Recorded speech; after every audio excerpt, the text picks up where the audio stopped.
Hi students. Next, inductive reactance XL. அதாவது மின் தூண்டியின் மின்மறுப்பு XL. The big value of current IM is given by IM equal to VM by omega L. இங்கே பார்த்திருப்போம். IM equal to VM by omega L. So அதுக்கும் let us compare பண்றோம். IM equal to VM by R resistance. இங்கே போட்டோம் IM equal to VM by R.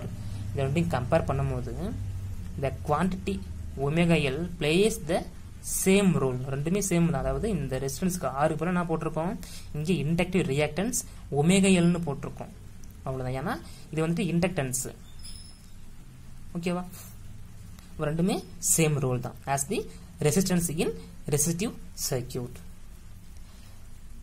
This is the resistance offered by the inductor called inductive reactance. இந்த inductor தான் நான் பார்த்தோம்ல, இந்த inductor தான் என்ன சொல்றாங்க, இண்டக்டிவ் ரியாக்டன்ஸ் XLன்னு சொல்றாங்க. ஏன்னா ரெசிஸ்டருக்கு நம்ம இப்படி சொல்லிருக்க மாட்டோம், ஏன்னா இங்க R இருக்குது. பட் இங்க ரெசிஸ்டன்ஸ்க்கு என்ன போடுவோம், நம்ம இண்டக்டிவ் ரியாக்டன்ஸ்னு போடுவோம். அதுதான் XL. இது எதில் மெஷர் பண்ணலாம்னா ஓமால மெஷர் பண்ணலாம். அதுவும் ரெசிஸ்டன்ஸ் தான். அதனால யூனிட் என்னது ரெசிஸ்டன்ஸுக்கு யூனிட் ஓம். அதனால இதுவும் எதில் மெஷர் பண்ணலாம், ஓமாலேயே மெஷர் பண்ணலாம். அப்போ XL ஈக்குவல் டு ஒமேகா Lன்னு போடலாம். இப்போ ஒமேகா நமக்கு தெரியும், omega equal to 2πf. F is a frequency.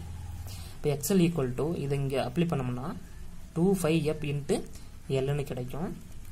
Steady current, அதாவது டிசி கரண்ட்டுக்கு பார்க்குறோம் நம்ம இங்கே. பட் டிசி கரண்ட்டுக்கு பார்த்தோம்னா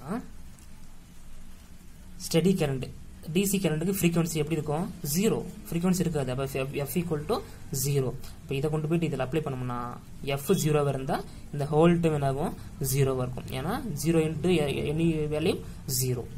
ஓகே, அப்போ XL ஈக்குவல் டு 0. சரியா? அப்போ இண்டக்டிவ்ல ஏசி கரண்டோட டிசி கரண்ட் தான் அதில் ஃப்ளோ ஆகும். ஏசி கரண்ட் ஃப்ளோ ஆகாது. என்ன ரீசன் பார்த்தீங்கன்னா, ஏசி கரண்ட் ஆல்டர்னேட் ஆகிட்டே இருக்கும். அதனால ஃப்ரீக்வன்சி இருக்கும் கண்டிப்பாக. அப்படி ஃப்ரீக்வன்சி இருக்கும்போது அது ஆல்ட்ரேஷன் ஆகும். அதனால அதில் மேக்னெட்டிக் ஃப்ளக்ஸ் இன்டியூஸ் ஆகி சேஞ்ச் ஆகும். அப்படி சேஞ்ச் ஆகும்போது எலக்ட்ரோமோட்டிவ் ஃபோர்ஸ் இன்டியூஸ் ஆகும். அந்த எலக்ட்ரோமோட்டிவ் ஃபோர்ஸை உருவாக்கத்திற்கு காரணமானதை அப்போஸ் பண்ணும். அதனால ஏசி கரண்டை விட டிசி கரண்டை தான் அந்த இண்டக்டன்ஸை அலோவ் பண்ணும். ஏசி கரண்டை அலோவ் பண்ணாது. சரியா? புக்கில் கொடுத்துருப்பாங்க பாருங்க. பாருங்க, ஒரு மின்தூண்டி மாறுதிசை மின்னோட்டத்தை தடுக்கிறது, ஆனால் அது நேர்திசை மின்னோட்டத்தை டிசி அனுமதிக்கிறது. ஏன் மற்றும் எவ்வாறுன்னு கேட்டிருப்பாங்க. என்ன ரீசன் பார்த்தீங்கன்னா, டிசி கரண்ட்டுக்கு ஃப்ரீக்வன்சி 0. ஓகேவா? ஸோ அதனால அது டைரக்ட் அதில் ரெசிஸ்டன்ஸ் இண்டக்டன்ஸ் ரெசிஸ்டன்ஸ் எப்படி இருக்கும், 0 இருக்கும். நான் பார்த்தோம்ல, இங்கே பார்த்தோம்ல XL இண்டக்டிவ் ரியாக்டன்ஸ் எப்படி இருக்கும், 0 இருக்கும். அதனால டிசி கரண்ட் அதில் அலோவ் ஆகும். பட் ஏசியில் என்னன்னா அது ஆல்டர்னேட் ஆகிட்டே இருக்குது. சரி, ஃப்ரீக்வன்சி கண்டிப்பாக இருக்கும். அப்போ அதால இன்டியூஸ் எலக்ட்ரோமோட்டிவ் ஃபோர்ஸ் அந்த ஏசி கரண்ட்டை அப்போஸ் பண்ணும். சரியா?